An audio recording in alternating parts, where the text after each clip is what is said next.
But you're going to be making Katsu curry and banana loaf, aren't you? I am, yes. Awesome. So can you please give a warm welcome to Sarah as I hand it over to you? Hello everyone. So I've got very kindly interested in my name is Sarah. I run a blog called Confetti, which I've been doing for about 4 to 5 years now. I'll get started because if I don't get started I'm going to run out of time, so I'll talk kind of as I'm going. So first of all I'm going to stick on the Katsu curry. Again, I have absolutely no idea how to work this thing, but it went okay yesterday, so fingers crossed for today. So first of all, you want a tablespoon of oil. I've just got vegetable oil, used olive oil, whatever you've got. For this, you can really take as long or as little time as you need for it. Because I've only got half an hour, I've chopped everything up really fine. So you want to take half an onion, chopped up finely. Does it matter what onion you use? Can it be any onion that you have, like red onion, brown onion? Yeah. It's okay. To be honest, I think I've only done it with white onion, but if you have red onion, I'm sure it will taste just as nice. That's quite cool. And to that, you want to add a clove of garlic. And because we're going to blitz this later, you don't need to worry about all the pieces of veg being the right size and being small enough. You just fry it all in. As long as it's cooked through, you'll be able to blitz that. So that is the ultimate easy recipe. Yeah, I mean that's kind of what I like to cook. I like cooking, but I don't want to spend hours in the kitchen because I do get a bit bored. So this is ideal for that kind of thing. I think that's big enough. And then to that you want to add half a red pepper.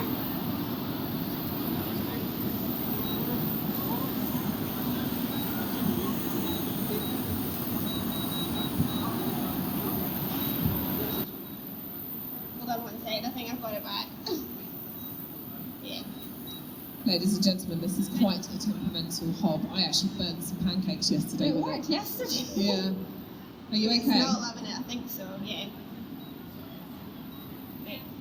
And then to that you want to add half a grated carrot. Now these all seem slightly odd measurements, but you could quite easily double up and make double the amount and freeze half of it so you've got it for later on.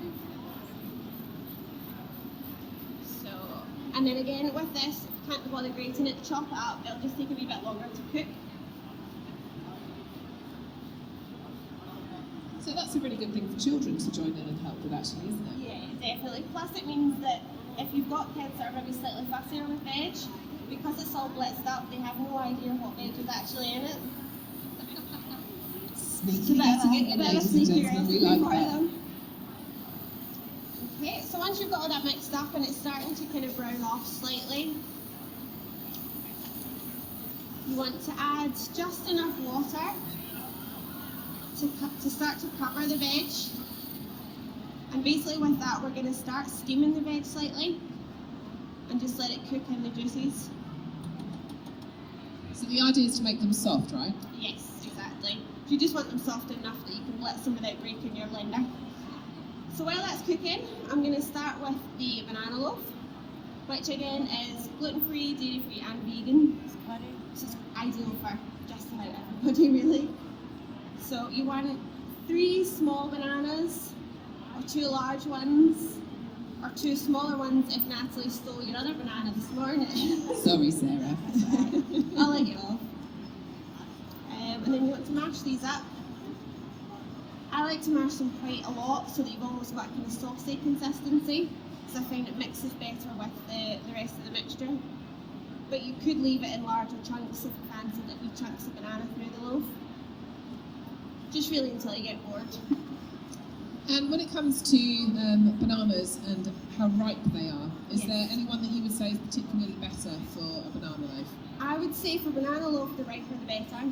I mean, as long as they're not too black, as soon as they're starting to go sort of brown and a bit blacker, that's kind of ideal because that's when they tend to be a bit sweeter. So it'll make the loaf a bit sweeter as well. These are quite hard. It's okay, I had a frozen one yesterday, you're doing well. Right, nearly there. Okay. So that'll do for them. I don't know if you can see it up there. And to that we want to add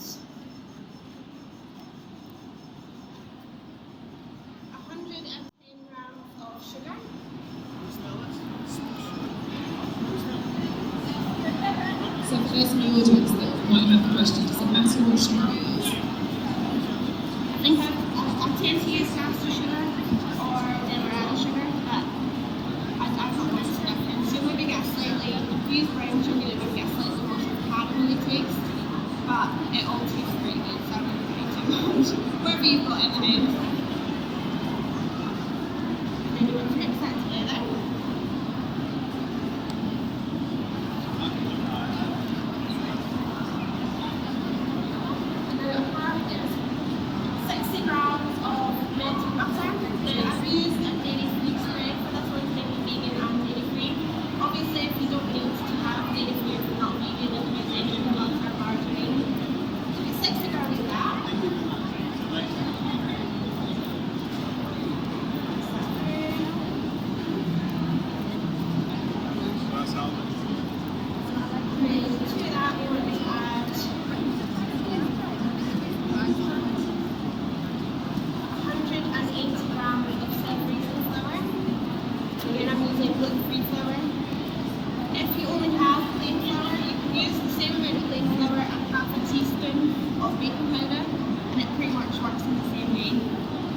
Awesome tip.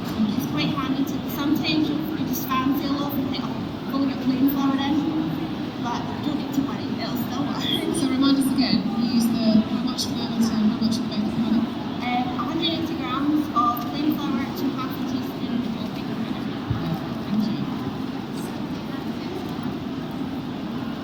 And we want to mix that in. And then the last step of this, which we say it's optional, it's optional. You want to add in your chocolate chips. So again, you can use dark chocolate, you can use milk chocolate. I quite like using a bar of chocolate, and you can chop it up into quite big chunks. So then if you heat up the banana loaf later, you get melted bits of chocolate through it, which is really nice. Oh, that sounds amazing. What do you think, ladies and gentlemen? We're getting lots and lots of heads as you said that. Yeah, I make myself hungry. So once you've got that, you want to add your chocolate chips, and again, as many or as little as you want. We'll be generous this morning, it is a Sunday after all.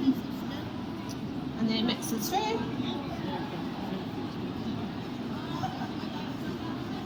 And then you just want to grease your loaf tin. Again, I just use whatever loaf tin I've got there. Sometimes you end up with a smaller loaf, sometimes a bigger loaf, but... So can I just check for the audience, what sort of consistency are you looking for once you've got it ready to go in your loaf tin?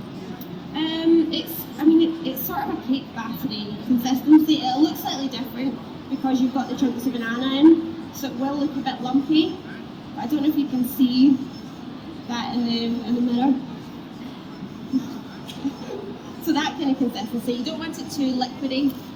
You do want a bit of sort of push in it. Then we can pop that in the loaf tin.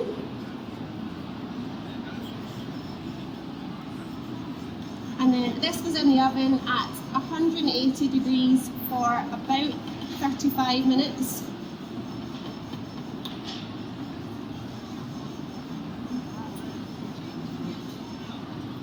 Okay. And while that's cooking, I'll get back to this, which hopefully hasn't burnt. Yes, it has. Caramelised, Sarah. Caramelised, yeah. Yeah, we can salvage it, it's fine. Hope it doesn't smell too burnt. Fine. Right, so to this, we want to add about 500 millilitres of veg stock. Again, you can use chicken stock if you're not vegan, which works just as well.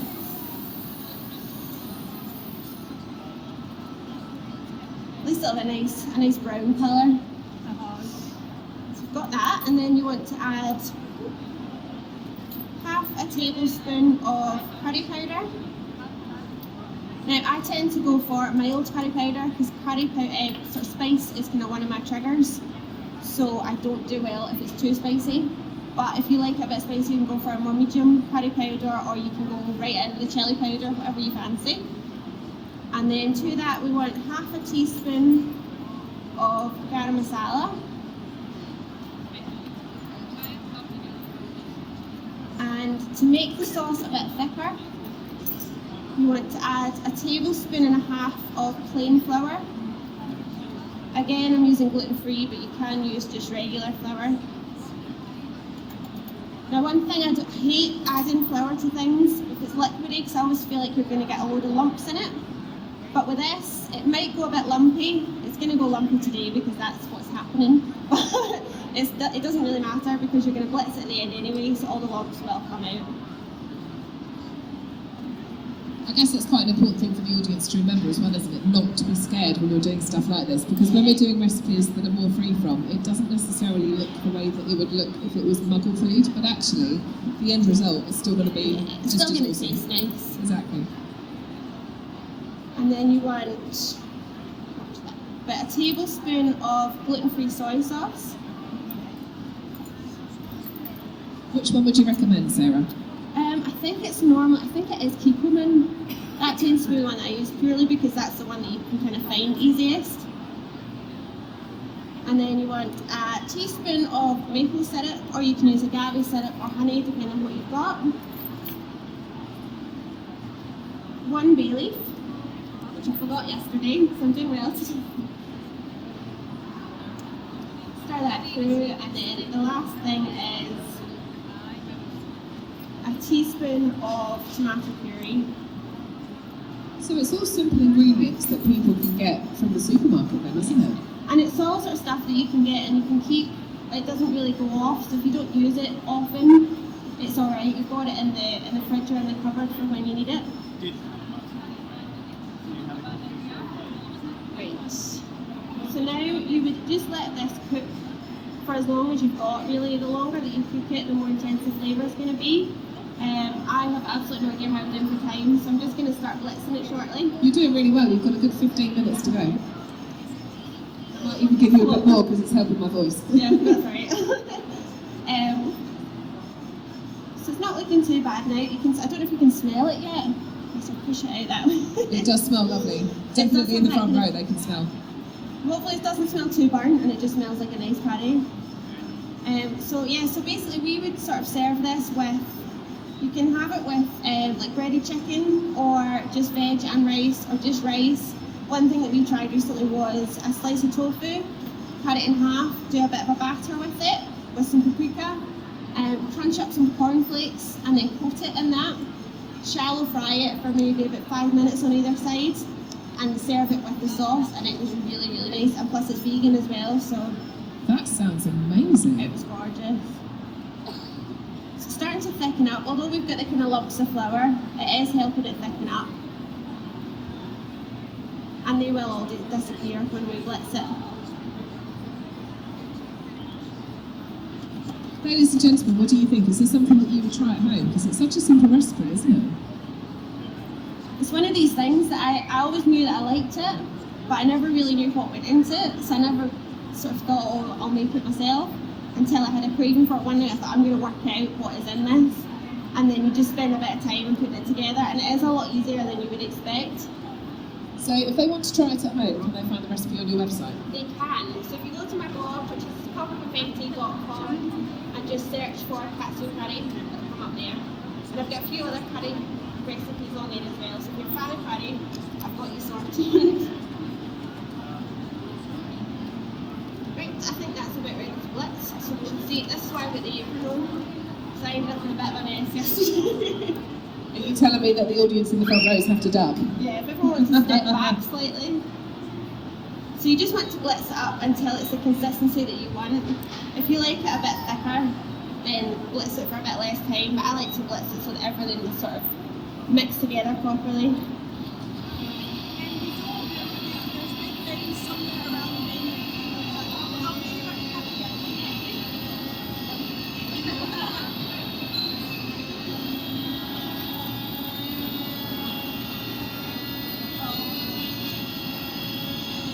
Thought there should be music or something while I do a musical interlude. I was just about to say, can you do your Ainsley Harriott type? No. You could though.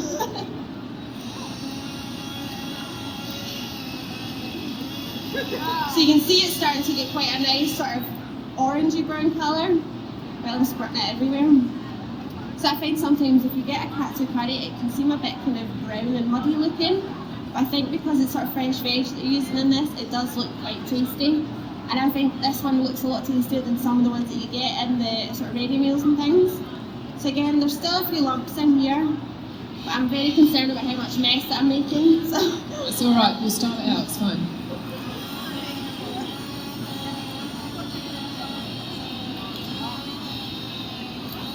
yeah, that's it nearly there now. It's lovely and glossy as well, isn't it? Yeah, that's it, and it's such an easy one to make, and I always think it looks really, really tasty. So I would say, depending on how big an eater you are, this could probably serve 4 people at a push. We would say 2. So if you can make more, if you make it the double, then you've definitely got 4 good portions. Yeah, so then today I'm just going to serve it with, it's the Plant Chef from Tesco. They've got some sort of fake chicken goujons, which look quite nice, which made it all vegan.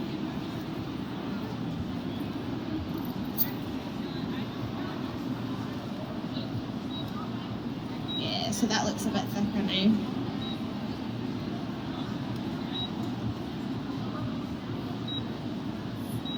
And we just served it with the rice. I like to put a bit of coriander. I'm a big coriander fan. I know a lot of people don't like it. I don't understand that because I think it's delicious. So I'll put a load of that on the top. You can have veg, tofu, whatever you fancy with it. And again, as I said, you can batch it up, make a load more to freeze it, and then you've got it for the next time you fancy a curry. I'll show you, I've got one of my Blue Peter moment. Here's a banana loaf that I made earlier. That one's not quite finished, so I thought I'd bring one to show you. So this is one I made earlier. I've chopped it open so that you can see inside. So with that, the chunks look quite big, which if you go to have a bit, take a slice, stick it in the microwave for about 30 seconds, and then the chocolate will start to melt, and it's really, really nice. That's the best way to have it. So, yeah, so my gluten-free vegan katsu curry and banana loaf. That's amazing. Round of applause, ladies and gentlemen. And I've made such a mess. Absolutely fantastic. So have we got any questions for Sarah while you're in the audience? I think you just made everybody extremely hungry and they're now just thinking about lunchtime. That's awesome. Thank you so very much, Sarah. Remind everybody, where can we find all of your recipes? It's all on the blog, confetti.com, and all my social media handles are at confetti. Amazing. Round of applause, please. Thank you.